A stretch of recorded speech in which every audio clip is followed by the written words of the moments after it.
your speakers, or is it the hallway? No. Okay, we've still got. It's both. Okay, it being 6 o'clock, I will call this February 28th, 2022 meeting of the Chelmsford Select Board to order. Would you please join me in the pledge? I pledge allegiance to the flag of the United States of America and to the republic for which it stands, one nation, under God, indivisible, with liberty and justice for all.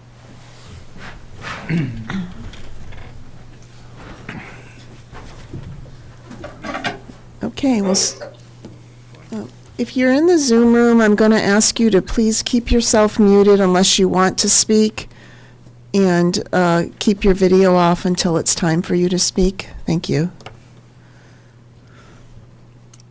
We'll start with the public service announcements. Ken? So the Chelmsford Select Board and the School Committee will meet on March 14, 2022 to appoint one representative and one alternative representative to the Neshoba Valley Technical High School Committee for 3-year terms. Those terms will be ending March 31st, 2025. Applications are available on the town website at www.chelmsfordma.gov or in the town manager's office. Applications should be forwarded to the town manager's office once complete at 50 Billerica Road, Chelmsford, Mass. 01824. They're due by 4 p.m. on Wednesday, March 9, 2022. Thank you, Ken. Next up, we have public input. Is there anyone who would like to speak during public input?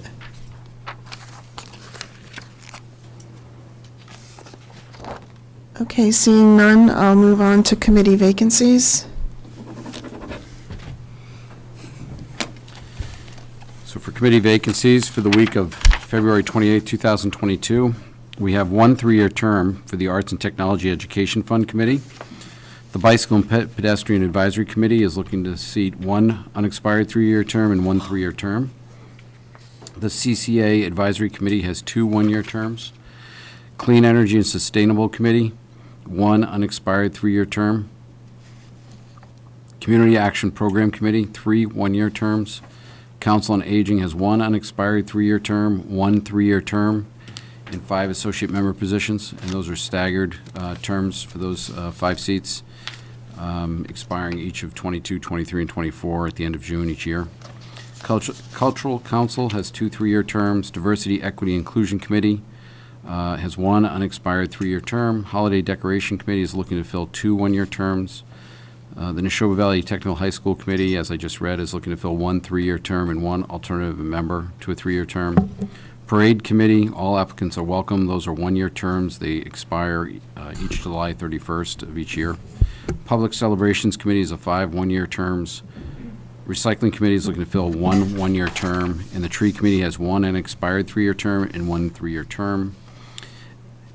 Applications, if you're interested in serving on any of these boards, you go online, complete an online application at the Town of Chelmsford website, or you can go to the Town Manager's office, or you can contact the Town Manager's office here at 50 Billerica Road in Chelmsford with an email, tmoffice@chelmsfordma.gov, or by calling 978-250-5202.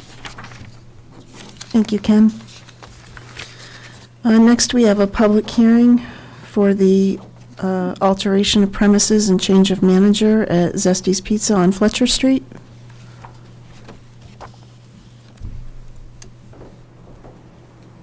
We just made your name and address for the record, please. Sure. My name is Angelique Eliopoulos. For the record, I have law offices at 9 North Road in Chelmsford, Mass. And it's nice to see you all in person today. It's been a while since I've seen you without a computer in front of me. So I'm here tonight representing the applicant Zesty Pizza, as you said, for their applications twofold. One is the change of manager and one for the alteration of premises. I'm here tonight with Teddy Rokas, who's the president and owner, and also his son Daniel, who's the current manager of the restaurant. Teddy is the current manager of the liquor license. I can't imagine you need much more introduction to my client than that. Teddy's been a long-time proud business. I just did the math with him, 41 years, but certainly they're here to answer any questions you might have. So, again, 2 reasons. One, I think, is very straightforward. His son Daniel's looking to be appointed as the manager under the liquor license. That would be the change of manager, obviously. Dan is the He's there, I'd say, 50 hours a week, going on 20 years, so he's the obvious choice, I think, for the manager of the liquor license. So hopefully you have all of that, his tip certification, all of the background information you need on that. So the other request that we're making for the board today is really a two-part request. So the applicant is looking to add 4 new tables of outdoor seating to what's currently approved. So they're taking away some of the indoor seating to make that happen. So the total capacity that they're requesting increase is only by 2 seats. So it's on the application, obviously, but right now the existing capacity is 82 seats with 70 inside and 12 outside. And so what we're asking for is a total capacity of 84 seats instead, with 56 inside and 28 outside. And we think that, given COVID and people's obviously proclivity to want to be outside and eat outside more than ever, this makes sense. And then in addition, after many requests from our patrons and in an attempt to compete with our other fellow successful surrounding establishments, we're also requesting that the liquor license then be extended to those outside seatings. We have the plan in there. I think that it all matches with the ABCC guidelines. Thanks to Ms. Bruce, who was instrumental in helping us get the application in. I think that you have everything you need in front of you, full applications, the supporting documentation. As I said, of course, Teddy and Dan are here to answer any questions that you might have about the application or about what their plans are. I guess my last request after all of that would be to ask that you would consider waiving the 2-week holdover period, since this is a known establishment. The parties are known to you. We've certainly been in front of you before, and so we would make that request to the board as well. So what else can I tell you? What can I answer for you? Oh, I sent copies of the green cards to Ms. Bruce, but I don't know if you want the originals as well. I can bring those up. Does the board have any questions? Yeah, I have a few. So you're going to have that seating all year round? It's not like you want to move some of the outdoor seats inside during the colder weather or anything like that? You're going to have that set up all year round? You mean with the smaller number of seats inside? Yes. I think so. Do you want to speak to that? I don't want to answer for them. Yeah. You need to come to Yeah, the do you podium wanna if you're come going to first? speak. So you just- And again, your name and... for the Dan record. Rokas. Thanks. So the seating plan won't change. We won't be adding a booth inside during the winter months. Okay. All right. Yeah, I just, because some businesses move some outside, in the warm weather and then move them back inside. Yeah, it gets a little, I don't want to pack them in too much and then cluster in there. Right. And I guess the only other thing is, asking to have the alcohol outside. I know there is a requirement that it not be easy for somebody just coming into the restaurant just to, go sit outside instead of going inside and then coming back out.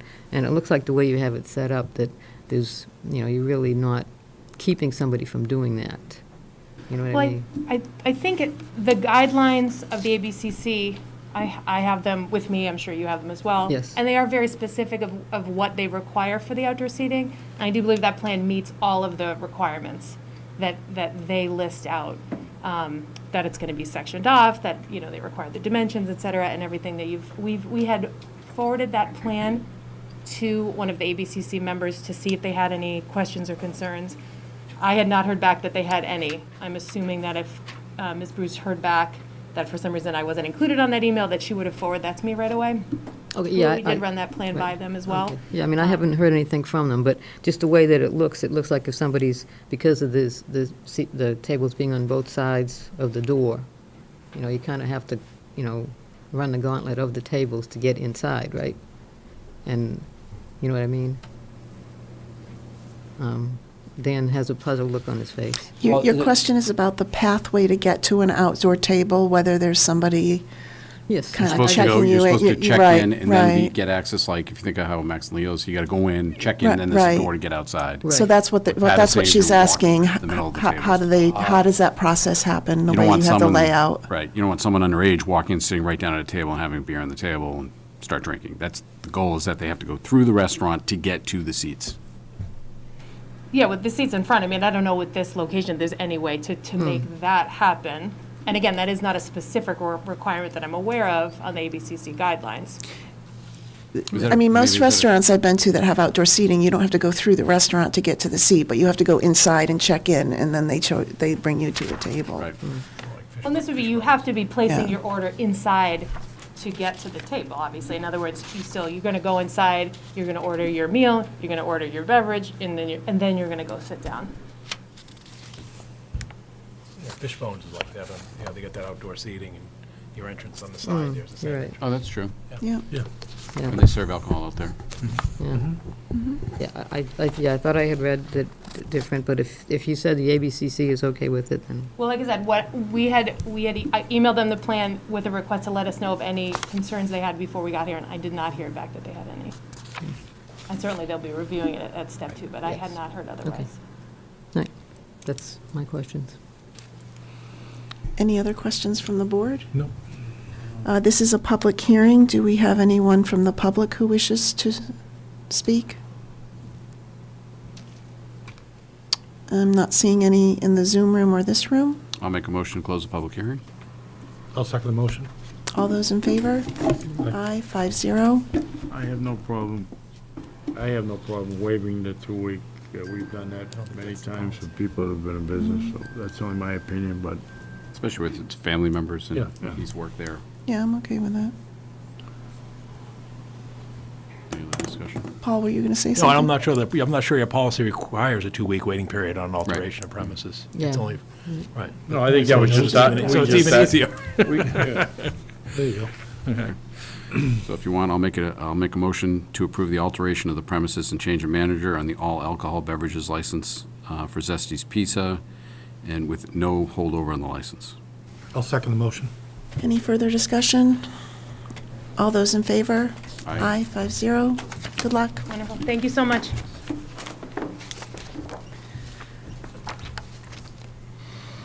Okay, next up, we have the Class 2 auto dealer license for A1 Auto Collision. Do we have anyone here from A1?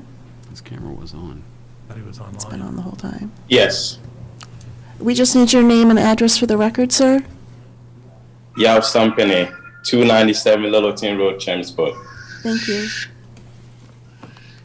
That's the address of the dealer. Yeah. Is there Oh, is there no, anything yeah. you'd like to say about the application? I was approved about 2 years ago, and I took over the business about 5 years ago. So pretty much what happened was there was a tax ID that was on file, and my tax ID too came in place. So based on the kind of complications, I was not able to renew my insurance. So due to that, it delayed me for renewing my my license. So I couldn't renew it. And that's why I'm appealing for that, if it's possible that I can have the second chance permission to have my dealership license open at Avon Auto Collision. Okay. Any questions from the board?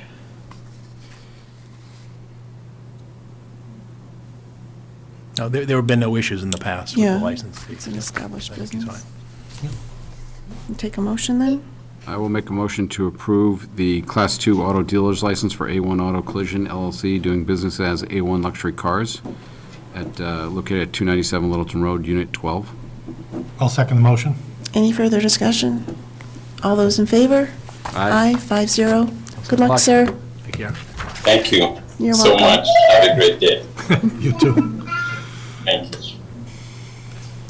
High fives. I'm going to mute him. There we go, okay. Okay, next up, Pat, we have the land acknowledgement. Oh, yes, thank you. So it's been a couple months since we first looked at the first draft of the land acknowledgement, and the group has been working diligently to refine it and hopefully bring something that we all can support. So the members that will be speaking today are two members of the Diversity and Equity and Inclusion Committee, Latasha Dixon and Carly Connor, and two representatives from the library, Malia Palacio and Laura Judge. So I will ask them to begin their presentation.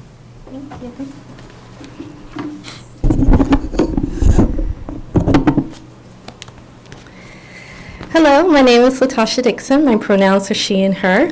It is a pleasure to be here today. I'm the chair of the Diversity, Equity, and Inclusion Committee.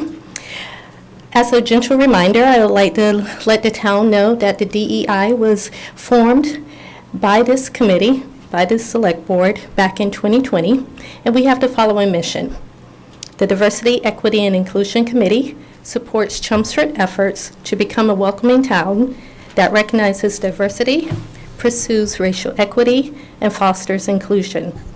We strive to identify and promote activities designed to further efforts of these core values, to advocate for human and civil rights for all. The committee provides guidance to local governing bodies, municipal organizations, and businesses and residents on diversity-related issues, discourage prejudice, discrimination, and encourages unity in our community. There's a slight echo. As part of our core mission, the Diversity, Equity, and Inclusion Committee have been partnering with Chelmsford Public Library staff and Pat Wojcik from the Select Board on the creation of the Land Acknowledgement Statement for our town. This statement is intended to honor the indigenous people of this land that continue to live here so that they are not forgotten. Raising awareness about local indigenous nations, sharing Chelmsford-specific historical accounts about those nations, and offering further educational resources are a natural action to the DEIC efforts. We recognize the history of this land that we live on, work on, and play on is an act of gratitude. It is an acknowledgement of our truth, and it educates the public about our history. We cannot undo the past, but we can choose to recognize the indigenous people today and encourage future generations not to repeat mistakes from the past. At this time, I'll turn over the mic to Maria and Laura from the library, who will further explain our work together. Thank you for your time, and I encourage you to approve the revised Land Acknowledgement Proclamation. Maria? Good evening, everyone. My name is Maria Palacio. My pronouns are she, her, hers, and I am Assistant Director of Outreach at the library. We appreciate the opportunity to discuss this important topic with the Select Board tonight. At the last meeting, there were some questions, and we thought it would be helpful to give you some more background and context about land acknowledgements. So we have created a frequently asked questions document that can assist in the understanding of what a land acknowledgement is, what it can do for the town, and what it can mean for Indigenous peoples. And you should have that, it should be up here. There it is, good. We also internally created just a sample trifold of the FAQ, and we have like a logo that we kind of made up to show if this were approved, what it would look like as a handout for the public and for yourselves. And now I will pass this mic along to my colleague, Laura Judge. Thank you. Thank you. Thanks, Maria. Hi, my name's Laura Judge. My pronouns are she, her, and hers, and I'm a reference specialist at the library. Prior to sharing our draft of the land acknowledgement with you all tonight, our working group feels that it's important to frame why Chelmsford specifically should have a town-wide land acknowledgement. Latasha explained the significance of land acknowledgements more broadly, and I'd like to take this time to expand upon the history of the relationship between settler colonists and Indigenous peoples in the greater Chelmsford area. Chelmsford was settled in 1653, and it neighbored a reservation for the exclusive use of the Wamasit Pawtucket peoples. They're the band of the Pennacook tribe more broadly. There were two villages, the Pawtucket, which was east of the Wamasit Falls, and Wamasit. The Indigenous people of Wamasit and the settler colonists of Chelmsford did coexist until King Philip's War, which took place between 1675 and 1676, and that war vastly transformed the relationships between the two groups. Between 1675 and 1757, there were an estimated 65 scalp bounty proclamations that were issued in the province of the Massachusetts Bay, which covers present-day Chelmsford, and it promised a bounty to be paid by the colonial government for indigenous peoples of various nations who were captured and then brought to Boston, or alternately for the scalps of those deceased.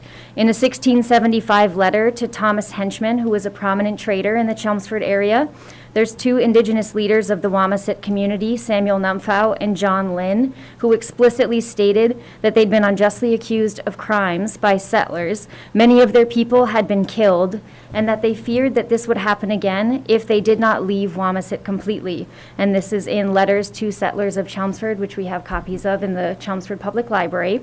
In 1685, Wamasit, who's the only surviving son of Passaconaway, which is a more greater known name in the area, executed a series of deeds which conveyed ownership of the land of Wamasit from indigenous peoples to Thomas Henchman of Chelmsford, Jonathan Ting, Daniel Hinchman, and Jeremiah Bowers, also of Chelmsford, and that's visible in the Wamasit deeds, which are at the Middlesex North Registry of Deeds history page online. You can also see those if you visit the registry.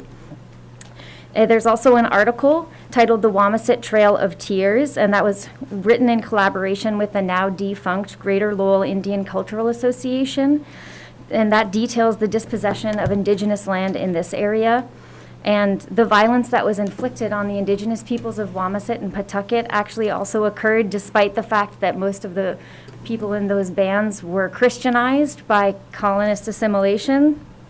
And the strategic use of forced removal by coercion, disease, violence, and war is often labeled in colonial narratives as abandonment or defeat, but it was actually just used as a coercive tactic that positioned settlers to formally take ownership of indigenous lands in what was deemed at the time and continued up till today as a civil and legal manner.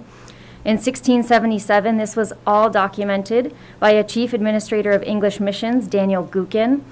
And this is in his book, A Historical Account of the Doings and Sufferings of the Christian Indians in New England. And that was published only in 1836, even though it was written in 1677. So this was all acknowledged well after the lifetimes of all those involved. This book is available in the Tewksbury Public Library Local History Collection. And despite colonial efforts of national myth-making, the truth of Chelmsford history is complex. It's present in their historical records and in the lived experiences of indigenous peoples to this day. It's to honor these people, to honor Chelmsford histories, and to honor the ancestors of these peoples, to provide a more accurate telling of the settlement of this area. And this is why that we encourage you to support a town-wide land acknowledgement. The library, the DEIC, as well as other town committees can also help enable action and foster opportunities for education and growth upon this. And for that, I'll pass the mic to Carly, who's going to speak more specifically on what the DEIC intends to enact as a plan and how we can call in other town committees on this action. Carly? Thank you, Laura. My name is Carly Connor-Ream, and I am the co-chair of the Diversity, Equity, and Inclusion Committee. Land acknowledgements are a step toward truth-telling and context setting that is necessary to start the path toward reconciliation. There are many ways the land acknowledgement can be promoted. Some examples include reading at a town happening, such as events in the town common, a local or national holiday celebration, festival openings, library programs, and other public meetings where town officials are presiding. The town can post the land acknowledgement on their main website and can also post the acknowledgement physically in public buildings and parks to foster opportunities for education and engagement. Physical postings could also be accompanied by a scannable QR code, leading readers to find more information on the Chelmsford history via the library's website and the DEIC's DEIC's Facebook page. The DEIC, as part of its mission, is to identify and promote activities designed to further efforts of its core values, and will develop a plan of action for the town of Chelmsford to educate, raise awareness, and offer opportunities of engagement. This plan will be multifaceted and will include partnerships with other town committees and local organizations, and we welcome input and participation from the community town committees, and local organizations. So with that, I'm going to turn this back over to Maria. Thanks, Carly. So what we have up on the screen now is the actual draft of the Land Acknowledgement Proclamation, and we almost forgot to mention that the Land Acknowledgement does have the support of two committees in town, the DEIC and the Library Board of Trustees. We also have a briefer version of the proclamation to be read aloud. The library, for example, would read not this proclamation, but the shorter version of the acknowledgement prior to some of our larger programs, such as One Book Chelmsford and other visiting author talks. And now I'll pass the microphone off to Laura. Thank you. Thanks, Maria. So in the previous section where I went through Chelmsford history, it's obviously very dense. I tried to put it sort of close together, but there's a lot there, and there's a lot to unpack, and there's a lot that opens questions. And part of the library's involvement in this project is that we want to be able to field and support any questions from any constituent, from anyone in the community, or anyone that's just passing through. So with that being said, the reference department would always be available during the library's open hours for anyone that has questions to come into the library. We can walk them through the history room with the local history collections. We now have also a vertical file folder that's dedicated to the history of local Indigenous peoples, and we have a landing page on the website that is about Chelmsford history, which leads to some of the documents that I've referenced in this in their digitized form. All of these resources would also be listed on the library's website and the DEIC pages, and as Maria referred to before, we are hoping to make the FAQ into a more easily handoutable format of a brochure, so if anyone has questions about what a land acknowledgement is or what it can do, we can answer those questions as well. And with that, I'll pass it back to Latasha for the conclusion of our presentation. Thank you. So I know that was a lot, but I hope you've had the chance to read the proclamation and the other supporting documents. The DEI would be responsible for circulating the proclamation and creating and sharing a town-wide action plan in partnership with other town committees, and encourage committees to read the accessible version prior to the commencing of their meetings.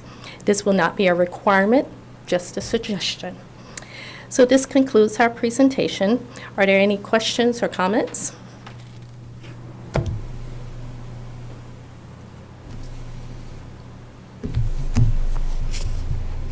So I'd just like to mention the working group did put a lot of time and effort into coming up with a proclamation that would be acceptable to this board. And I know some of, especially what Laura mentioned, isn't the most positive history that we like to hear, but there are a lot of historians in the town of Chelmsford, and I think we always encourage people to learn more about the history of Chelmsford. I would encourage acceptance of this proclamation, and as Latasha said, it would be that group's submission, I guess you could say, to get it propagated across the community for for people to learn more about it. Basically, I mean, there's a lot that I didn't know, and I'm sure everybody up here can probably say the same thing.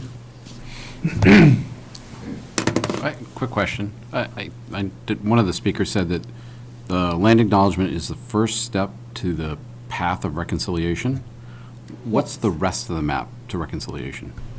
We don't know the rest of the map. That's where we will have to ask other town committees to work with us to see what is the best path forward. Okay. We have lots of. So we know where we're starting, but we don't know where we're going. Right. We want to educate the community, and we want to respect the people who were on this land prior to us and that still live here. So every action we take, whether we're having an Indigenous Peoples celebration or a reading at the library, all of those things are meant to educate our community. Okay, thank you. You're welcome. I thought it was a very educational presentation. Thank you for all the work that went into that. My only comment is just a thought as you work to raise awareness. I think raising awareness is the focus. I think it's great that we have options to read something before meetings. I would just be careful about saying that's a mandate before people have bought into the awareness part. Exactly. So I think this is really an education and an awareness campaign first. I agree with To you be wholeheartedly. most successful. That's my thought. And I'm sure we asked, have already looked at this. Was there any feedback on that? Yeah, we had, I mean, it doesn't promise anything, it doesn't commit us to anything. there were a couple of pieces in there. The one that I remember that I had asked about when he was in this meeting, and you guys were going to go work with him on it, was it had called out support to a couple of specific organizations that were nonprofits, and it looks like that's out of this, it's not It was even in there removed. anymore. Correct. Do you remember what the other concern? That's the only one I remember. I didn't want, the word formally. I didn't, I think he had a question about making it, trying to make it a, he didn't want it to be binding, or, I forget what the word Is that was. word still in here, Ken? Yeah, I think that has been removed, from what I recall, that, I think we should hear from some of the other boards before, you know what I mean?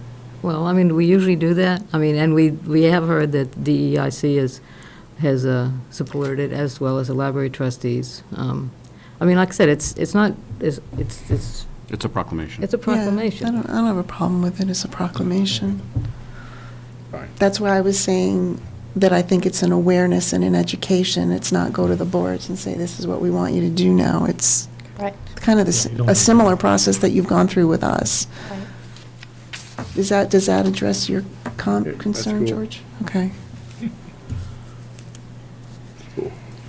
So the proclamation is the longer one, and I think you said the shorter one you'll read at, Library events. right. yeah. Just make sure in that last paragraph you throw in the word deepest. You cut that out, and I don't, you put it, extends our respect, and the proclamation is deepest respect. I'd keep the word deepest in there. Okay. Oh, right down here. Yep. Yep. Thank I you. thought that was a nice touch. Like that word. Okay, if there's no further discussion, I'll take a motion. I'll make a motion to endorse the proclamation as presented tonight with the edits. I'll second the motion. Any further discussion? All those in favor? Aye. Aye, 5-0. Thank you very much, everyone. Thank you. Appreciate all your work. Next up, we have reports and presentations. Paul, I guess the first one is Susan McKinnon. Is she here? Yep. Oh, there you are.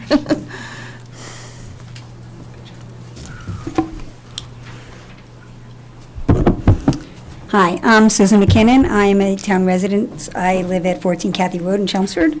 I also am on the Diversity, Equity, and Inclusion Committee. I'm currently serving as the clerk for this year. I most recently have been in our working group for Black History Month, along with Carly Ream, who's here, and Charisse Lattimore. And I wanted to let you and the community who's watching know about what we did for Black History Month. I've been on a lot of things in town. I was a teacher here. I'm a town meeting rep. I will let you know that I am incredibly impressed by my colleagues on this committee and the work that they've done in a short period of time. So I just want to make sure the town knows about what we've done just for Black History Month alone, which is ending today. The first thing we did was we've worked very closely with the public library. We've done something called Watch It Wednesdays. Carly Ream is currently working with the library mostly to do that. But it's been once a month, although this month it was twice a month. We view a film related to a social justice issue, and that's always followed by a moderated discussion. In February, we hosted 2 different films. The first one was called 13th. It was about the 13th Amendment and racial inequities that continue to exist since the abolition of slavery. And we also were intending to watch the film I Am Not Your Negro, but unfortunately there were technical issues and we couldn't actually watch the film. But there were, I'm thinking, 8 to 10 participants on the Zoom, and we still had a 2-hour discussion about the issues that we would or would not have discussed as part of the film. So it was really, really worthwhile. So that's something that's ongoing, that the committee will be doing once a month with the library, called Watch It Wednesday, and anyone who wants to register can do that through the public library, and they can get the Zoom link to do that every month. Another thing we just concluded with the Chelmsford Public Library is we had a Black History Month art exhibit. We worked with Jeff Hartman, who's the marketing and outreach person at the library, and we were able to showcase the work of 8 local Black artists from the area. So they had the big meeting room there at the library, also some in the lobby and some in the lending areas where various art pieces of work were shown. The youngest artist was only 13 and the oldest was in his 70s, so it was really nice that we had a showcase for some people and for people in town to come see some different styles of art. We've been working with Chelmsford Telemedia. Charisse Lattimore has produced a number of different videos focusing on local people in our community, so we really want to thank Pete Padula for helping us provide so much great content. The most recent video that was produced and newly available on YouTube is a young poet named Lauren Atkins, who was reciting an original poem called I Am Beautiful. And soon on YouTube we will also have the video of our entire performance celebration that happened yesterday at the Chelmsford Center for the Arts. That will be available really soon, but it's not, the editing part's still working on. So that's the thing I really want to tell you about. The highlight of the month was that yesterday the DEIC celebrated Black History Month at the Chelmsford Center for the Arts. We really want to thank Susan Gates for helping us have this. It was a live event. It was free to the public, and using COVID guidelines and policies, we still did a nice job of really filling the auditorium there and having a wonderful performance. We had musical performers, Henry McMillan and Evan Martin. Megan Baptiste, who is a Chelmsford High School graduate and a poet, came and recited some original poetry. Joe DeVoe, who is the president of the Merrimack Valley chapter of the NAACP, was there and spoke and also played the piano. And the highlight was the Boston University Inner Strength Gospel Choir, who performed quite a few numbers. So the whole event was really very energetic and very joyful, and we've already gotten some great feedback about that from the town. We didn't have to pay a cent to a single one of the performers, and we also, as I said, it was free to anyone who attended, so we were really, really happy to do that. And then finally, we also, the Diversity, Equity, Inclusion Committee has a Facebook page now. It's not a group, it's a page. So I would encourage anyone to go find it and just like it. You don't have to join it like you do in a group. And that way you'll find out what we've been doing and what we will be doing. But every day during Black History Month, we featured a different notable Black person in the United States. So there were artists, scientists, politicians, entrepreneurs, inventors, etc. And we'll be continuing to share all kinds of information on that Facebook page, so anyone listening, please check it out and like it. And just coming up, in our ongoing mission to educate and guide people in learning about diversity-related issues and to discourage prejudices, we're going to continue to try to do different things with different town groups. We're going to be highlighting a few things. March, coming up tomorrow, is Women's History Month, so we'll be featuring some things about that. May is Asian Pacific American Heritage Month. June is LGBTQA plus Pride Month, and the A was added, which is actually new to me, just to make sure people understand. It stands for lesbian, gay, bisexual, transgender, queer, asexual, ally, and other identities. So that's in June is Pride Month. And also in June is Juneteenth. And that is a holiday celebrated on the 19th of June to commemorate the emancipation of enslaved people in the United States. We did run a big event in town in 2021, and we're hoping to do something this year. We don't really have all our plans, but that's coming forward. And as was mentioned at the beginning of this meeting, we have a committee opening. There's one unexpired 3-year term now available, so if anyone listening wants to join the Diversity, Equity, Inclusion Committee, you can apply to the Select Board to do that. So yeah, I just wanted to share all of that with you, so if you have any comments or questions. Anything? Thank you. And with your upcoming events, if there's anything that you think the public would, we have public service announcements at the beginning of every meeting. That. So if there's anything that you'd like to tell the public about beforehand, we can certainly put it in the public service announcements. Great, good, And thanks. Thank you for all your efforts in Black History Month. That's terrific. Okay. I'm sorry, George, were you going to say something? Oh, just a nice job. Okay, thank you. Yeah. Thank you very much. Okay, Paul? Yeah, our final report this evening is the monthly Traffic Safety Committee report. Gary Persichetti, who's a member of the Traffic Safety Committee, is in the room. You have the handout on the screen, and given that this time of the year, in midwinter, there isn't a lot going on that we generally tend to have in the active months, and I'll just ask Gary if he just wants to highlight any of the items on the update. Sure. Good evening, Gary Persichetti. As we talked about before, the crosswalk at Mill Road in Raymond is being worked on as we speak. We're having some engineering done. The grant is due tomorrow, and it will be filed on time for that property, and then we'll see how it goes from there. At the end of Turnpike and Mill Road, where they come together, the stop sign is being changed to a lighted stop sign to further get people to know where it is because of the way that road works. And also across on the end of Mill Road, where that wall is, we are putting some reflective pieces to show it as well, so that when you're coming down, you'll see it. And I think everyone is already aware that stop ahead had been put onto the ground before you get there, and a pre-stop sign. Pending is Massachusetts Department of Transportation is doing a local bottleneck reduction grant. As you know, Golden Cove and Barica Road intersection was submitted for consideration, so there'll be more on that. Ledge Road, everyone's aware, on Thursday night, so now it's pending weather to get up there and get going on that. And then after further evaluation by the Traffic Committee, we are removing the request to the Board of Selectmen for Lynn Ave being a one-way. Any questions? I don't have any. Thank you, Gary. Thank you. Thank you. In addition to Gary Persichetti with us this evening, we have Christina Papadopoulos, the town engineer.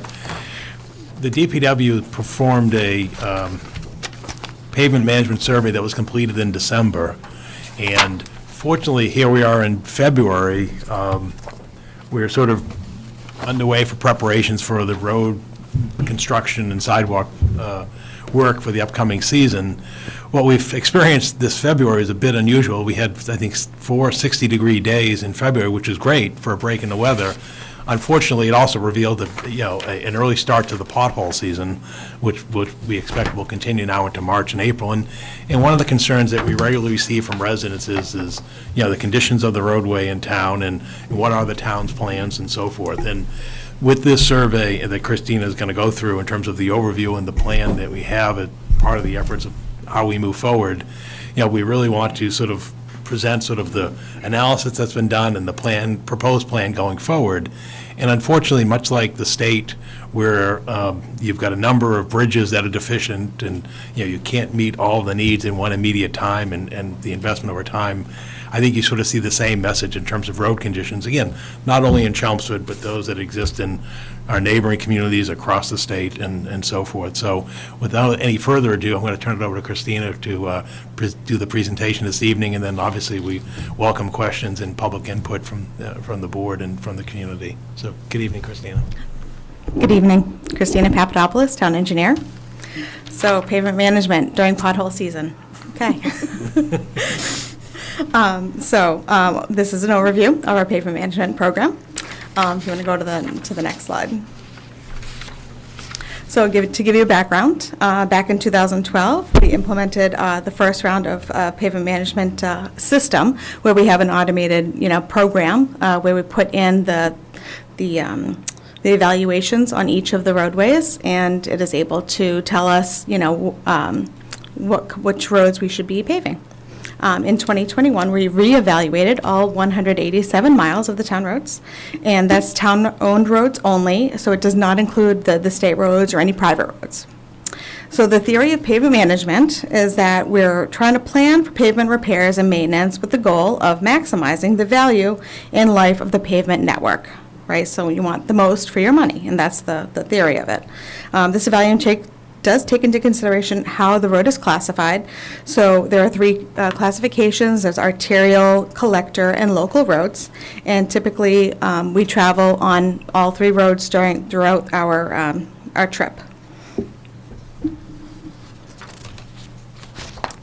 So pavement condition index is called the PCI. I use that word a lot. That's why I figured I'd give you a little slide on what exactly a PCI is. All right, so PCI takes into account the severity of pavement distresses. They're recorded and weighed into a formula, and then we arrive at a PCI. So that's somebody, a professional road evaluator does this for the town, and all these things are taken into consideration. So PCI has a scale of 0 to 100. It's kind of easy for us to understand. 0 is an impassable road, and 100 be a perfect road. So roads can be segmented, so you don't necessarily need, if it's a long road and certain parts of it are worse than other parts, it can be segmented and you can have different PCIs as you go along a road. Next slide.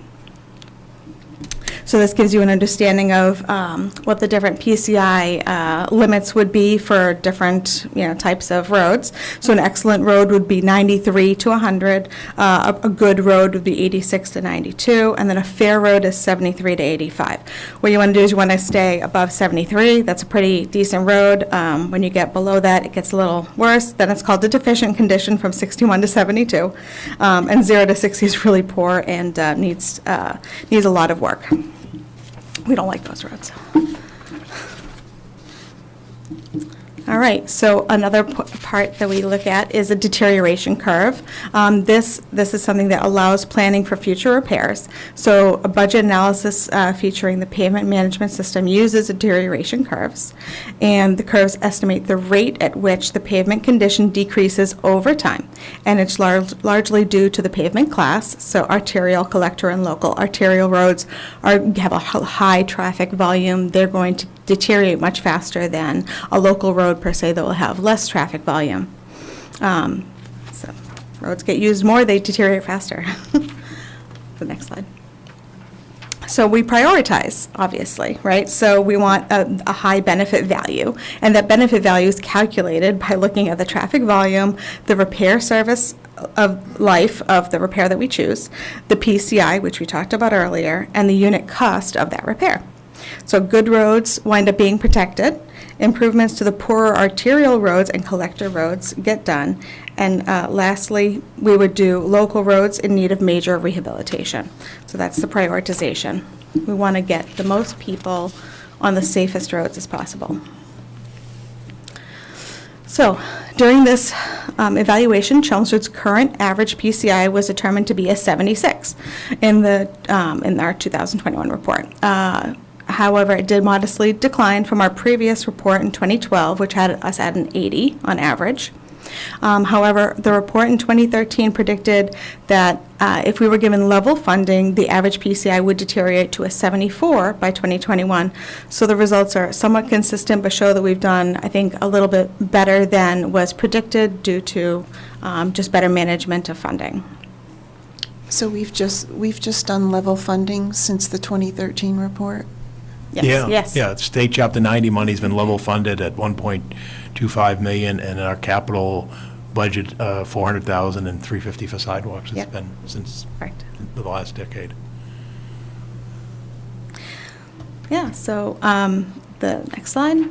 So a pavement backlog summary. So it's easy to look at the pavement management. When you look at a backlog, think of like you're trying to fix your house, and what are all the things you need to fix in your house? That's your backlog of stuff that you need to do.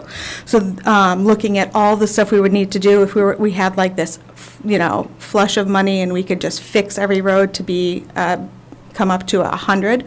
It would current dollar figure would be 39 million. To bring everything up. So that's our backlog number, 39 million. So it's a cost to address all roads today that would benefit from maintenance or rehabilitation. Can I ask a quick question on that? So I looked at your PCI distribution, and I think it was 60 and lower were structural. Am I reading that right? Correct. Okay. When I looked at those for the miles, it looked like there was around 30-something miles below 60. Is that right? That's why I was a little bit confused when I saw 90 here. I didn't know if I was just misreading something, Christina. Where'd you see the 30? I'm Well, not sure. I was kind of just adding up the miles that Okay. were from 60 and lower. So I just said 10, 25, 30, 30-something is what I Okay. read. And if I went to the structural deficiency, part, I wasn't sure how that kind of translated.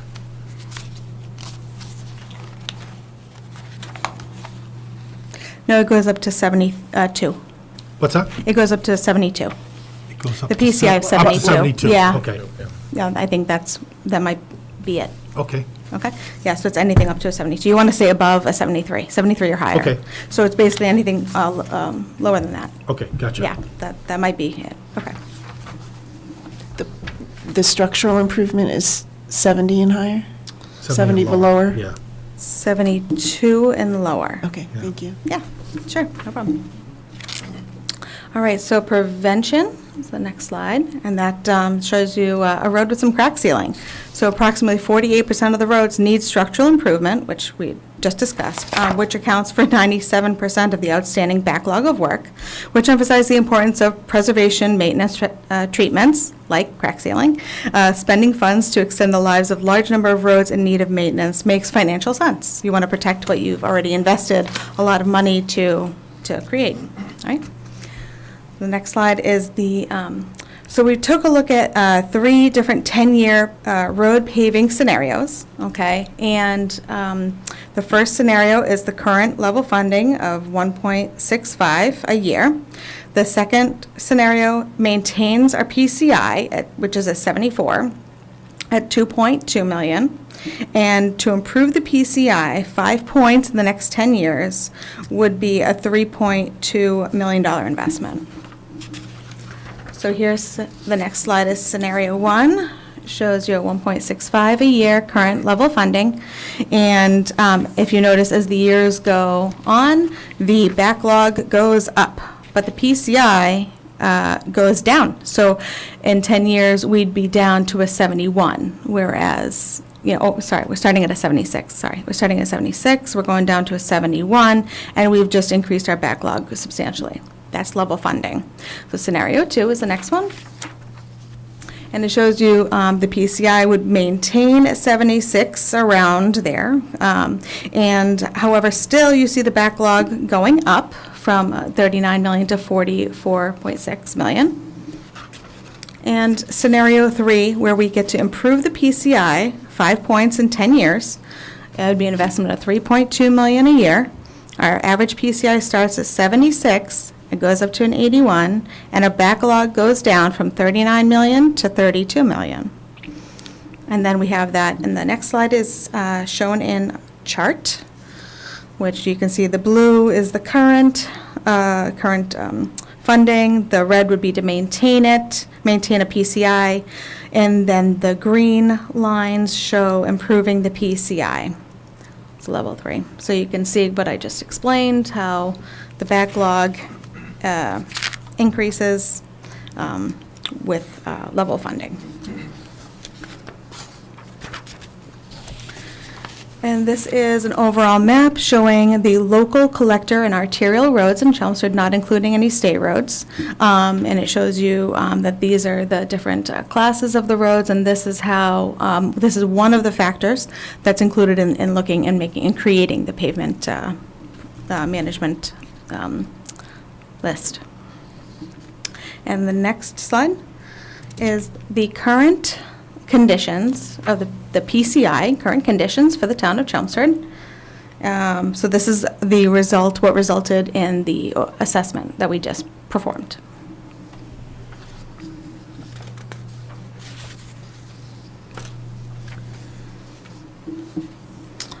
So this is the current conditions of the sidewalks, which was also done during this report, and shows you which ones are green would be the good ones.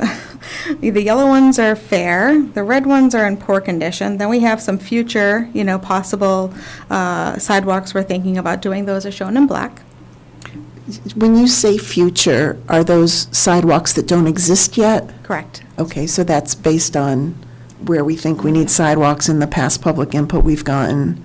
Yeah, Okay. throughout the years of planning around schools and, centers and the rail trail, getting people to where they need to go.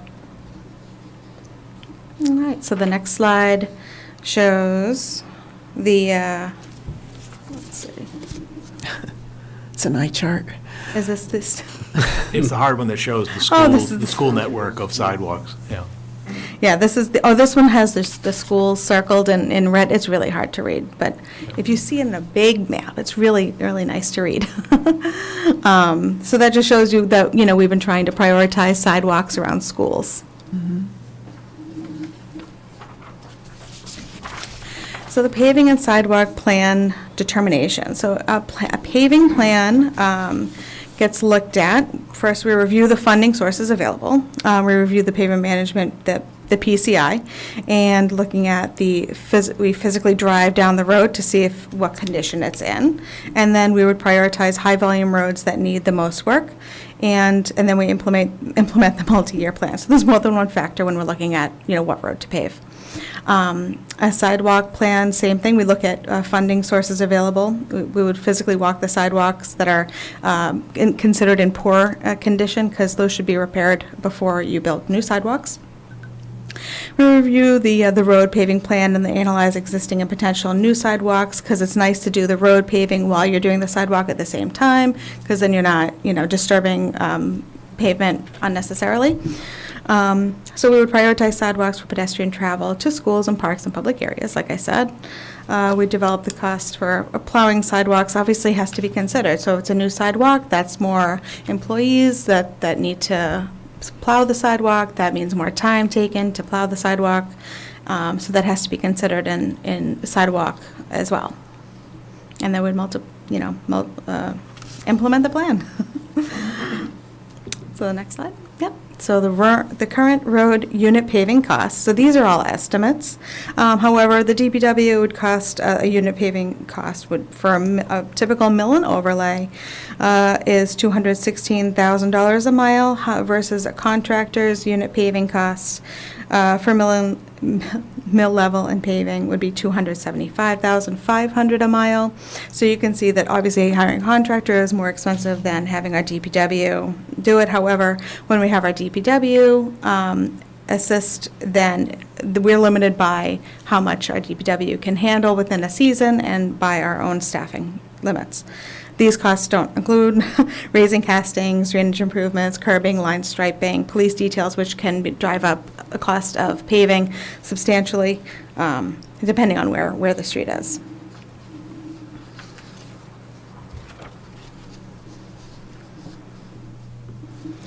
So then we look at sidewalk unit costs as well. Also, these are just estimates. However, do I need to, I'm going to read all the, yeah, okay. So you can see how, a contractor's unit cost is much higher than the DPW's unit cost, again, limited by what the DPW labor force can do. Is that, you've got a note on the DPW side that it doesn't include drainage and some other things. So is that apples to apples with the contractor side too? It's the same thing. It can be driven, exactly. It can be driven up based on, what specifically needs to be done, how many structures need to be raised, how much time and police details it takes. Those are all drive up the price. Yep. So proposed paving and sidewalk plans, so from 22 to 26. I'm not going to read off every single street. This map shows all of the streets that are proposed in this time frame. So the blue is what is already done this year, so I think that was in the fall. And then green shows you what was proposed to do in the spring of 22. And then it goes on the different colors, and it goes all the way to 2026. And it shows you that, I guess we're trying to hit a lot of major roads. We're going all over town. And this is our current plan, but it changes and it's tentative. And, we need to reevaluate all the time. So the next slide is the 22 proposed paving and sidewalk plan. Outlines like what I said, some of them we've already done, some that we're planning on doing, we're for sure going to be doing. And with supplemental funding, we're able to do even more streets than we had originally planned, and some sidewalks that we hadn't originally planned for, but are going to be able to do, which is good, and some additional brick sidewalk, which is always nice in the center. And this is just a map of what was just in that list. And then there's the 23 paving plan. Again, we have some supplemental funding, which is coming in, which is allowing us to do many extra streets, which weren't originally in the budget. So it's nice to have that supplemental funding. And then the next map just shows a map of those streets, and you can see those are some more larger arterial streets are getting done during the 23 year. And then in 2024, looks a little lighter because we're not sure if we're going to get everything done in 2023, so we kind of like leave a year to kind of catch up if we need to catch up. But like I said, it's tentative, so we can always add things if need be. The logical thing would be to pull things from 2025, which is the next list. So 2025 has its list. Trying to improve some sidewalks in that year. And again, the map showing 2025 paving. Let's see, 26, we're going to be also spending some time repaving some sidewalks. And a nice, good chunk of roads there. And that one, the map shows, well, it's really all over town on that one. So after 5 years, we have the new pavement condition index. So we have a new PCI map for the town. So now you see a lot more blue lines, which shows really, great roads from a PCI of 93 to 100. And you see how a lot of them do happen to be on arterials and larger streets, larger collector streets. But that's I think what we can, that's what we have. So with that, so the proposed 5-year roadway funding plan would invest $9.65 million. And this amount is less than the $12 million, which is the $2.4 million a year times 5. That's required to maintain the town's current average roadway condition. Therefore, additional funding is needed to improve the overall condition of the town's roadways. I think that's pretty clear looking at these slides. Next slide. So the $1.75 million is proposed for sidewalk construction. Additional sidewalk expansion reduces funding and the availability for roadway paving repairs. So if you're going to spend money on sidewalks, we can't spend money on repairing a road because it's all coming out of the same pot of funds. So either you're getting more paved roads or more sidewalks are getting repaired. It's a balancing act. It's a balancing act for sure. But however, remember the sidewalk expansion also increases snow removal personnel and equipment costs. So efforts should continue to lobby for state legislators and governors for additional state Chapter 90 local transportation funding. Because like we mentioned earlier, it's been the same for the last 10 years. That's not going to serve us in the long run to have that. So the town should consider repeated efforts to appropriate free cash at the close of each fiscal year for roadway construction. Thank you, Christina. Thank you so much. you. I'm happy to answer questions. A lot of work. Christine, is that your recommendation to appropriate the free cash towards the roads? Yes. I'll own it too. I'll own it too. I mean, yeah. Basically, the concern is, and just to talk about the funding thing is, as was noted earlier by Virginia's question, it's been funded by the state Chapter 90 funds for the last decade. And remember, the Chapter 90 funds come from the Massachusetts gasoline tax. So in fairness to the governor and the legislature, there was an effort to index the gasoline tax to inflation, and that got repealed by the voters almost a decade ago. I think it was in 2014. And so because of that, the legislature and the governor have been very careful to touch that third rail of raising taxes, particularly gasoline taxes, because they're very unpopular, because they're very visible. The other issue that has gone on with the Chapter 90 funds is the MMA is pressed every year, and you've got the notices, for a multi-year Chapter 90 commitment. And that's been unsuccessful either. So we can't, for example, get a 3-year commitment and therefore do additional planning or, move the funding around. So what the Mass Municipal Association has done is it's asked for additional planning. It's surveyed the other towns in addition to determining the fact that you've lost 42% of the purchasing power for the last decade. They determined that in order to adequately maintain roads across the Commonwealth at the municipal level, the state really needs to triple its amount of Chapter 90 funding from $200 million to $600 million. Realizing that that's not attainable immediately, they've asked for $300 million in the last couple of years, and thus far, that's not gone anywhere. The one bit of bright sunshine that we did receive was when Governor Baker took office, his first year, one of his campaign commitments was that he would, before he put his coat down, he would provide another $100 million in Chapter 90 funding. And he did do that, and that's why there was the fact that we said, basically, it's been level funded for the last decade. There was that one-year exception where he increased it by 50% one time. But the good news is last Thursday, the 18th of February, Governor Baker filed the supplemental state budget because, as we know, the state is flush with cash right now. They've had a surplus from their projected revenues during the pandemic. And in that $2.4 billion supplemental funding plan, he is requesting $100 million in supplemental distribution for Chapter 90, and also $100 million of what we call pothole money, or maintenance for winter road damage. We saw that again a few years back when we had a bad pothole season.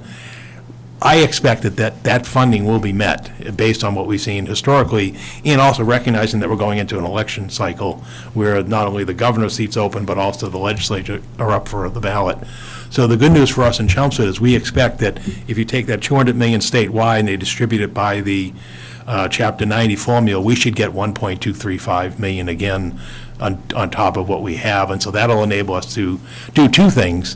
One is it'll enable us to do some more roads, but also we don't want to miss sight of the fact of crack seal, because part of this story is you didn't just go in and pave all the roads that were red. You want to do is prolong the life of your existing inventory, because if you went back to that survey, your return is so much better by extending the life as opposed to just doing every road when it's in poor condition. And that was sort of the $2 per square yard versus the higher cost of $25 per square yard. So, again, the request is stay on top of the roads. Again, if there's funding that becomes available either from the state level or at the local level. The other question that came up in sort of when you raised the question about has the town's funding commitment been level funded, it has, and because that's part of the capital budget.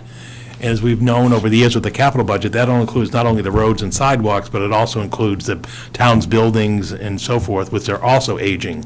And we know that budget's been squeezed real tight as well. We've got 28 buildings that we maintain in the town, roughly a $3.7 million capital budget for school and town buildings.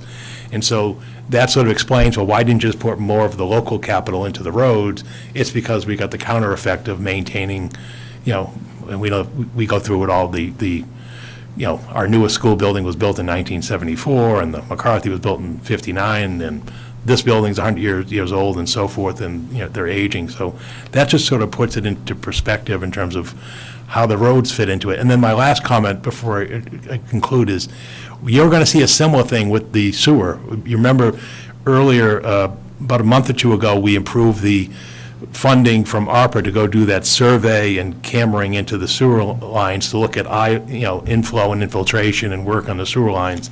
And you remember there was a multi-year plan on that, and the cost of that was approaching $1 million. Now again, that will come from the sewer budget, but you're going to see that sort of the same plan as we expect in a few months. When the results of that cammering and investigation work is done, you'll start seeing a multi-year plan on maintaining our relatively new sewer system. So we're trying to do is be transparent, get the information out there, and then that way when you get the calls and we get the calls about, why isn't my road being paved or what can we do about the roads, at least it puts it into a context. And the challenges with this is if you go do Road X and you want to substitute that from, Road Y's got to come off the list. And that's the challenge is with fixed dollar amounts and now with the concern with petroleum prices increasing even greater, that's your main ingredient for roadway materials, as well as the inflationary costs for those who are performing the work on that. So our challenges are great ahead of us. So you had made comments that the two restrictions sort of in the whole formula here is not only money, but our DPW department being able to handle more work. Well, no, meaning we'll contract out. I mean, we do, and most of our road paving is done by contracted labor. DPW mostly gets involved with sidewalks in terms of sidewalk maintenance and construction, and some of the castings and other work related to it. So, I mean, I don't know if there's anything more to add to that. We pre-prep for them to make it easier so that. They can't hear you, Gary, unless you're at the microphone. Sorry. Excuse me. Yeah, we do all the pre-prep if we can. And what that does is it takes the money further. For instance, if we're redoing existing sidewalk, we will rip it up prior to it, and then we will level it and roll it, and then let them come in and pave. And with the roads, we'll lift the castings and that, and then at the same time, we'll get a hold of the water departments if they want to fix any of their shut-offs at the same time and get that done. And the third thing we have been doing is we give our pavement management plan to both the water districts and to National Grid so that they can see which roads we're working on in case they have any gas piping or any electrical underground they want to fix, because there's a 5-year moratorium of ripping up the road after it's done.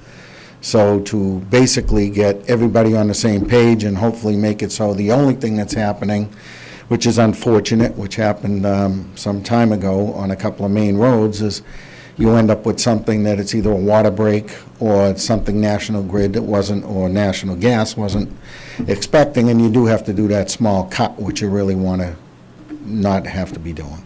And I think the other thing to point out is the towns previously had sort of a supplemental roadway paving plan, which was a sewer project.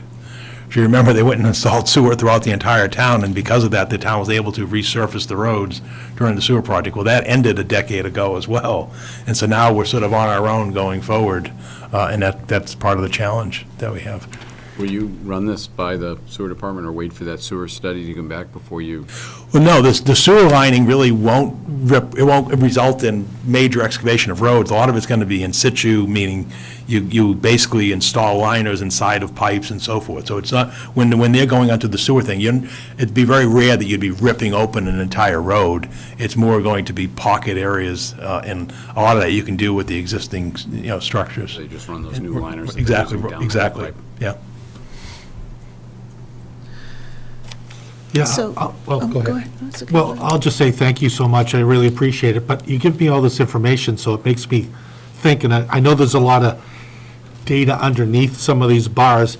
The one I'm really concerned about, not just in general, is the 25 miles that are in the 60 to 65, because, I know that's not all going to move over at the same time, but that's the next kind of segment that goes into the really poor area. And I'm just, wondering how we're going to deal with that. Yeah, can you, Virginia, could you go back to slide 7. 30? Oh, actually, if you go to slide 34. Oh. That's the one that, Same thing. right there. I'm looking at Go ahead, that. right there. That's the one that concerns us, because if you look at, and I know it's encapsulated in slide 7. Yeah. But if you look at, in other words, what. I can't see what- that. Okay, what this is meant to demonstrate is even if we do the investment that we propose in the 5-year plan, this is where you are in 2026. A lot of red. A lot of red, but the concerns is look at the arterial roads that are into red. For example, Acton Road, Yeah. which is by Hart Pond, if you look at the bottom of center of the map and then you go up, you start seeing a red there on an arterial road. That's a concern. And the reason for that is, remember, your arterial roads are not only handling higher volume, but they're handling higher speed as well, generally. So your speed generally on Acton Road would be greater than it would be on a cul-de-sac. So that presents two issues. One is a public safety issue for motorists and pedestrians on the roadway and bicyclists and so forth. The other concern is damage to vehicles, because if you're hitting a pothole at 35, 45 miles an hour versus hitting one at 15 or 25 miles an hour. So when we look at that map, we do get alarmed when you see those concerns. And that's why we say the word proposed, because you don't want situations in 26 or, when you have arterial roads such as I said, Acton Road, you also see Hunt Road, a little bit there, by the Westford line and so forth. Dunstable Road, way at the very top. You see Dunstable Road at the very top there. And in fact, we've even been talking to Joe Erickson at Highway about maybe we can get out to Dunstable Road a lot sooner, because again, the volume and nature of the roadway. So again, it's an illustration, but I think the big point is you want to sort of make strategic investments, i.e. crack sealing and maintenance. But as you noted, Mark, you're right, some of your roads start slipping. And I think the other problem is you're almost in the despair of, if you're on a cul-de-sac or one of these minor roads, you don't have a realistic time frame of when are they going to redo our road. Yeah, And that's the concern that we have when you put out a list like this and Yeah. in a you got time frame. 25 miles of road that is ready to fall into the worst category. I don't know the details underneath it. Right. You guys would, and I'm just concerned, and also just wondering what you guys think about that. I mean, you kind of know the details that are in that bar. And I'm just, because when you use statistics and you use averages, it smooths everything. But what this tells me, it could get worse a little bit for a bit before, if we just level fund this thing. Yeah. Because you're going to be Exactly. pushing That's what more it into the says. bad area, you're not going to stay up with it. Right. Right. And Yeah. that does concern me. That's slide 7, yeah. Right there. Yeah. And again, that's why we're hopeful, and again, that the state can do something. And of course, this is not the time to be talking about gas tax or gas revenues, but that is the concern, and something's got to give. And the problem is it's not just affecting the roads, it's affecting the state. As you know, I mean, go back, pick your governor in terms of, Governor Romney was fix it first, Governor Weld was, everybody talked about fixing bridges and so forth, and yet when you look at where Massachusetts stands today on bridges, it's the same thing. I mean, we make a lot of attention recently about the Rourke Bridge, right, and other roads. Those are the concerns that we have, and again, and this is just sort of the local aspect of it in terms of local roadway maintenance. I mean, you can see what the state does, the same thing, right? They're going to resurface 495 every couple of years because of the speed and volume of traffic on 495, but they get them to come out and do Tingsboro Road is a bit of a wait in the longer time, because that gets a reduced priority by the state. Right. So I'm looking at the 25 miles still, and I'm Yeah. thinking about the extra money you mentioned that will be coming in from the 100 million Yeah. that Baker signed. But that will only fix about, 4 or 5 miles? When you sub that out. So, again, I'm just looking at that because everything moves right to left on this chart. Yep. And I'm just a little bit concerned about us actually dipping Yeah. and not being able to stay up with it.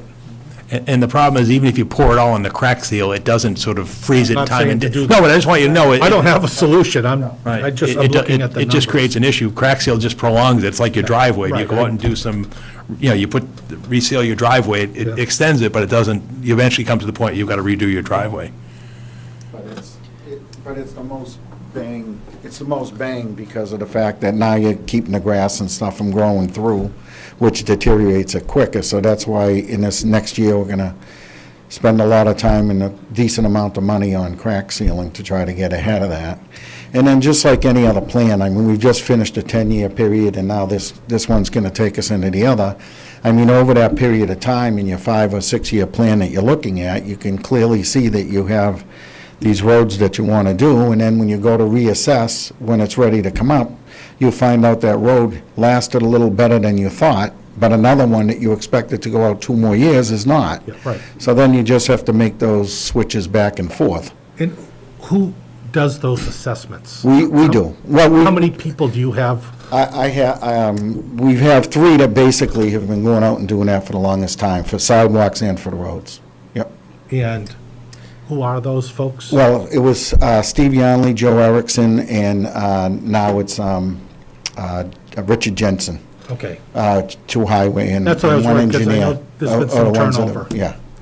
But, yeah, we have two going out right now, which we just did that to assess and to look at this plan in a more, once you get it, you want to go out and get some looks at some stuff yourself, and you could do that by taking a handful of 60s and look at that, 90s and look at that, just to see our opinion of what they're giving us. Okay. Yep. Thanks. Yep. Christina started this talking about the 2013 projection, which said if we did nothing or just level funded, we'd wind up in a worse place today, and that's what happened. And the two recommendations at the end were try to keep lobbying the state and allocate money differently. So I guess I'm trying to understand, did the town make a conscious decision to just level fund after the recommendations from the 2013 report came out? Did we make a conscious decision to not try to find more money for our roadways?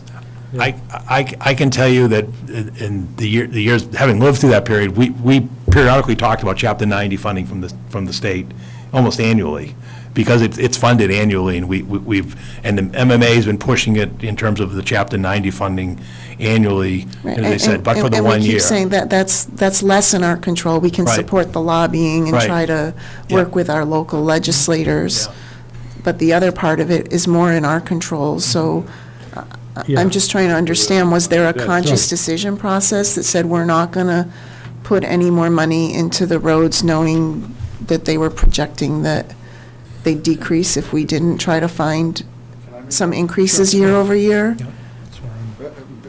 Being involved in both the 28 buildings in town and the roads, I think the issue that we ran into for quite a few years was the simple fact that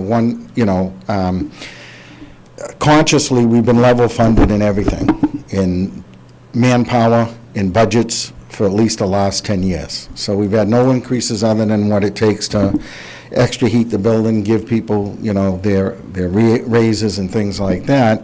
And with the deterioration of some of the key parts in buildings that needed to be done, I think it's personally hard to get that mix and decide what suffers, what doesn't suffer, and where it goes.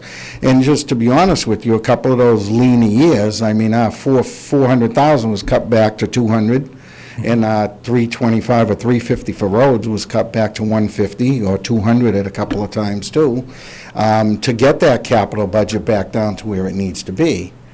And I consciously, I think if it was what it could be, this town would sink all the money they could into it and have the roads in perfect condition. But I think from my point of view of running both all these years, it's a hard balance.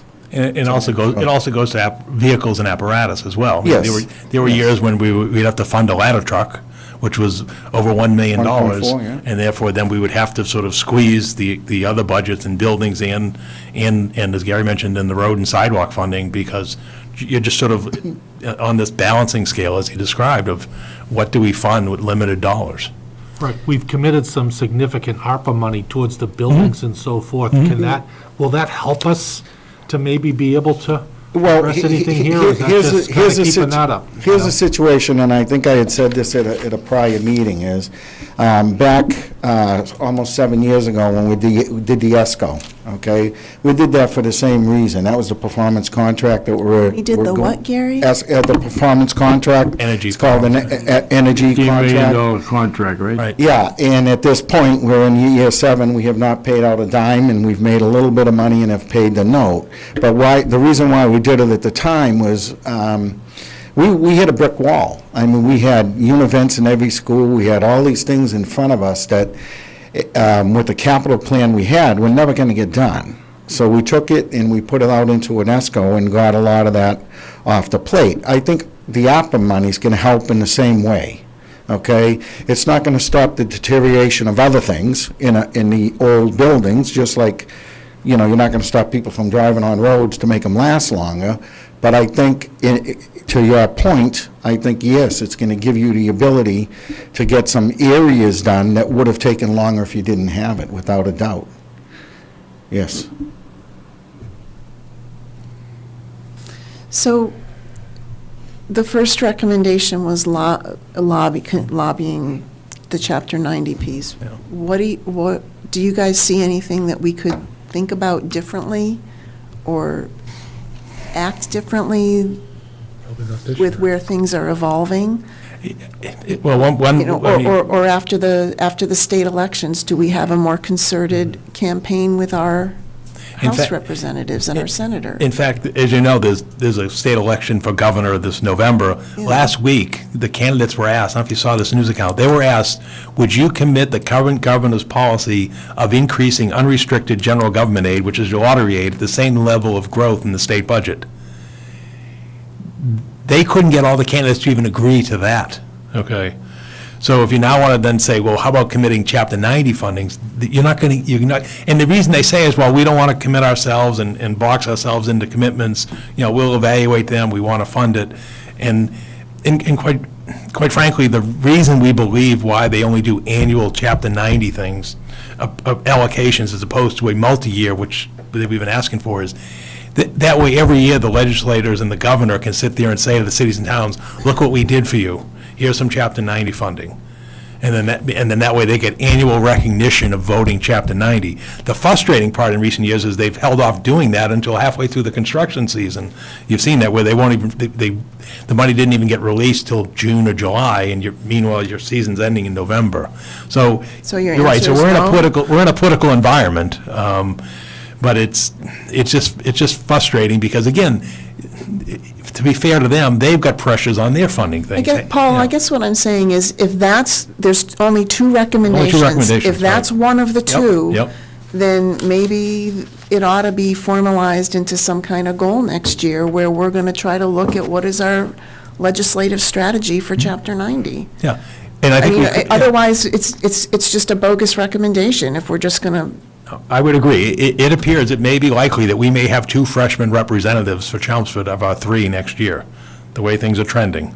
And so I think probably the thing that we would do is, after the election, we probably would want to meet with our legislative delegation and, like you said, get some priorities across. Yeah. And that's something we haven't done in a few years. Where we would bring in the representatives and the senator and sort of say, hey, look, these are the issues that are important to Chelmsford. But I think like I said, it's probably going to be necessary this fall if, as we said, we know we have one open seat, and it looks like another seat may open up, in the next few weeks, because in the period. So I think that, I think that's definitely what we need to do, is deliver that message, and see where it goes. Anybody else have any comments? We put a spot on here for public input. Is there anyone from the public who would like to say anything? And I'm not seeing anyone in the Zoom room.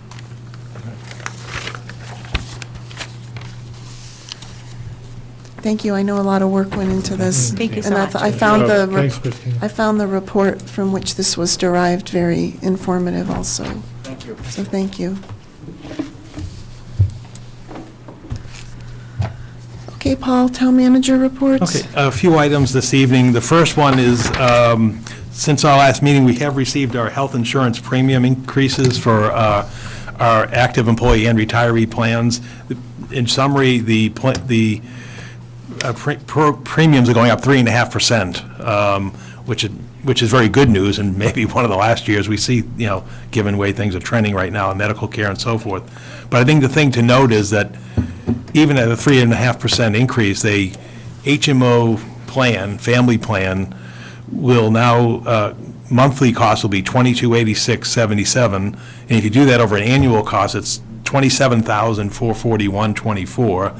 The town pays 75% of that, so we'll be paying $20,580.93 for a family HMO plan starting in July 1st. So, again, it just sort of puts things into perspective in terms of the cost of health care for the upcoming year. The other thing that came in since our last meeting is we received notice from the Massachusetts Department of Labor Relations regarding the decertification of our highway employees union. So as of the date of this letter, which is February 18th, the highway union employees are no longer unionized. They now fall under the town's non-union personnel plan. Next payroll, they'll be placed onto the town's non-union payroll plan. It really won't have any material impact for the current operating budget for the few months to go. And then we're incorporating it into the upcoming budget because the upcoming budget didn't have any funding for any adjustments to the pay schedule for highway employees because that would have been brought to town meeting as part of a collective bargaining agreement. So we're working on that right now, and we'll get those revised numbers out, in time for consideration for the spring town meeting. So that goes into effect next payroll? Yeah, it'll go next payroll, yeah. So it hasn't already gone into effect? Well, they'll see it on the next payroll. It goes into effect, the date of the date of the notice, and receipt of the notice by the town. So basically, it's in effect now, and I believe Gary and his business manager will be sitting with the highway employees just to go over the transition, in terms of placement onto the plan. So it's going on right now. And the one thing I will note is this is the third union that is decertified in the last few years. So in the last few years, the facilities union decertified, then it was the cemetery, and now it's the highway union. So it gives us a little bit of clarity, as I said, in terms of going forward with the operating budget. The other matter on my report is Center Village Master Plan Committee composition. I've included the correspondence that came in with the resignation on the Center Village Committee. The request came from committee members to just reconstitute the composition of the committee, 7-member committee to a 5-member committee. As you see, Myra, it's a non-statutory committee, and meaning it's local discretion. There's no state law regarding composition of a Center Village committee and so forth. There's no bylaw or otherwise. And so I just wanted the board to know at this point, barring the unforeseen, the Center Village Committee would have 5 members. That makes it easier for them to achieve a quorum. And if there is ever interest in people associated with the center, we can always revisit the issue, but. At your discretion? Yeah, because it's just an ad hoc committee. There's no impact, there's no regulatory effect. No, but I just wanted the board to be aware at this point in time so that I won't be bringing names before you for appointment. The next one is, we did receive from the last meeting the letter of agreement from the Northern Middlesex Council of Government for 2 district local technical assistance grants. One came out of the planning board, which was for the land use zoning conflicts, which came out of the master plan and some of the issues at the planning board in terms of the impacts at areas of growth and at border zoning areas, particularly between residential and commercial. So that will get funded. And also, they did fund the, and provided staffing time of 80 hours for the Route 40 Groton Road corridor study, which sort of goes in line with the next item, which was the letter to NIMCOG from the town's legislative delegation, from Representative Trahan down to our state reps and state senator, and Virginia signed on to the letter in terms of, seeking assistance with the commercial truck traffic in North Chelmsford. And you also have Justin Howard's response to that, which basically confirms through the DLTA and otherwise that they are committed to working with town officials and others to address the traffic concerns up in North Chelmsford. So I just want to say it was no easy thing to get all 6 of these legislators or their representatives together for a discussion. So thank you for that, Paul. I know it was logistically very difficult, and Paul also helped with the drafting of the letter. And I want to thank Emily Byrne from Congresswoman Trahan's office, who really was the backbone of this in terms of being able to corral the signatures and so forth. And again, I think it helps us going forward. And then related to that, tangentially, is the Vinyl Square project. Gary Persichetti and DPW are helping with the initial groundwork that's needed to move them towards getting that 25% engineering estimate. So again, we hope in the next several weeks we'll have something before you in terms of, making some progress there with the the plan that was presented by Joe Tierney and others for Vinyl Square traffic reconfiguration. And then lastly, we, sort of timely, but we did receive the approval from the Attorney General for the general and zoning bylaws that were adopted at the fall annual town meeting. And so those are, are being codified at this time. And hopefully in a matter of few weeks, we'll have that up to date on our website with the latest approvals of the town meeting actions back in the fall town meeting. And then I just have one appointment for your confirmation this evening for the Community Action Program Committee, Luke Reuter, who's, I think he's been on the call this evening. Yeah, he's on the Zoom room if he wants to introduce himself. He's been waiting patiently all evening. I would seek your confirmation to appoint Luke to the Community Action Program Committee. Good evening, Luke. Good evening. Did you want to say anything, Luke, or? Yeah, sure. So, my name's Luke Reuter. My pronouns are he, him, his. I grew up in Cincinnati. I studied computer science and philosophy at Boston College. One of the courses I took was called Democracy, Inequality, and Economy. And the goal of the course was just a careful, detailed reading of Democracy in America by Alexis de Tocqueville. One of the things I believe is that local community action groups are the heart of American democracy, and that's something I want to be a part of. Thank you, Luke. So that would be for a term, unexpired term ending on June 30th, 2022. So basically, we'd bring them back here in the spring and for a new term. Re-up them. Yeah, re-up them in a couple months, but we'll do that at the formal time in June. So I'll make a motion to approve Luke Reuter to the Commissions on Disabilities. Reuter, sorry about that. Yeah. To the Commission on Disabilities. No, Community Action Program Committee. Oh, it's written wrong in the agenda. Oh, I'm sorry. On the Yeah, I'm agenda, sorry. you Oh, had gosh. disabilities. Oh, I'll have to. It's the Community Sorry. Action Program. It's Community Action Program Oh, okay. Committee. So I'm I'll sorry. make a motion to approve Luke Reuter to the Community Action Program Committee. I'll second that motion. All those in favor? Aye. Aye, 5-0. Great. Thank you for volunteering, Luke. Thank you. Thank you. You're all Thank you. set. Have a good night. Want to do Good two luck. programs? You too. All right, we can walk over. And then the formal action you need for this evening is, in your packets is the warrant for the spring annual town meeting.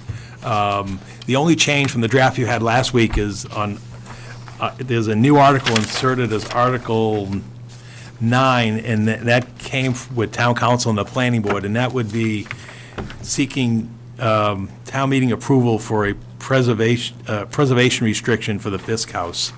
So I added that before the article, right before the adjoining parcel, which would be the municipal parking lot parcel. So that's why I placed it there at, figuring it's the theme there.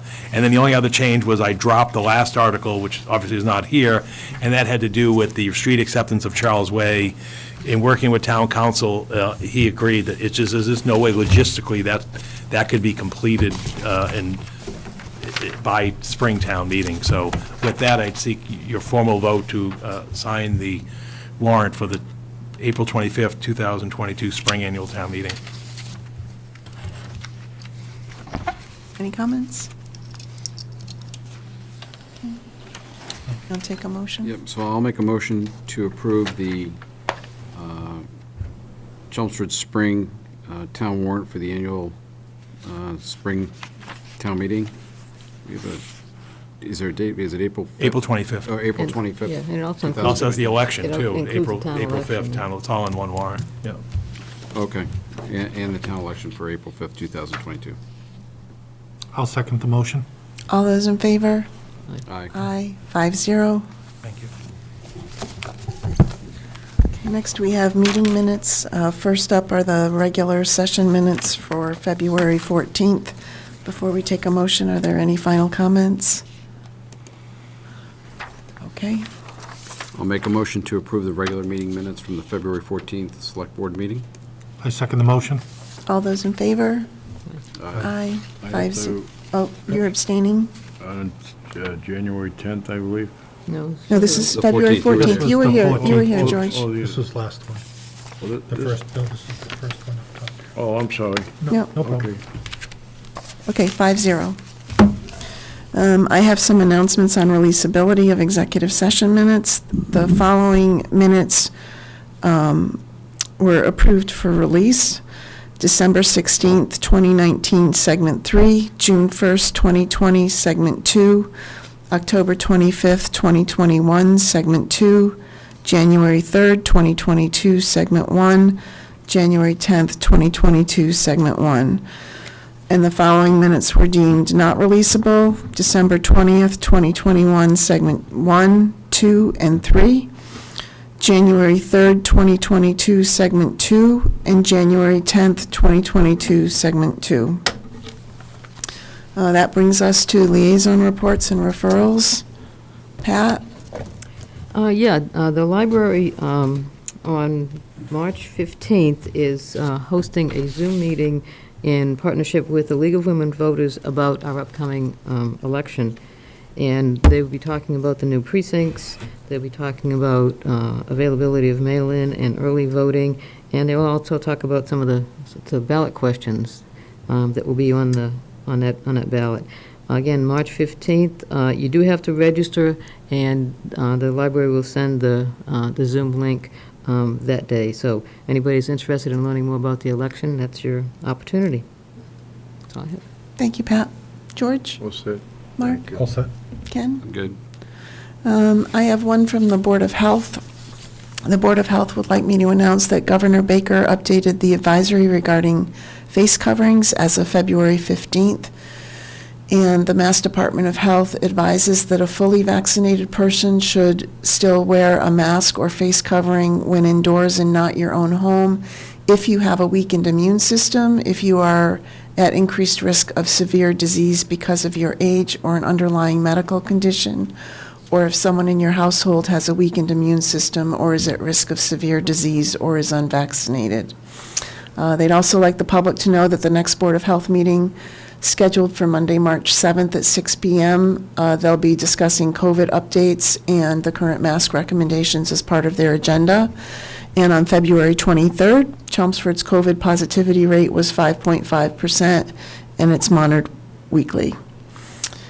The school committee public budget hearing is tomorrow, March 1st, and the finance committee will be beginning their reviews for the town meeting warrant articles, I think March 10th, right? I believe so. Yeah. And just for the board, an update on the LGBTQ plus listening session. So the diversity committee is going to discuss this at their next meeting tomorrow, and then come back with how they would like to handle it with the board, and then we'll put it on as a topic for discussion at the next meeting after that. Okay? That's all I have. Are there any press questions? I don't see any press. Then it is 7:41. I'll make a motion to adjourn. I'll second the motion. All those in favor? Aye. Aye, 5-0. Thank you.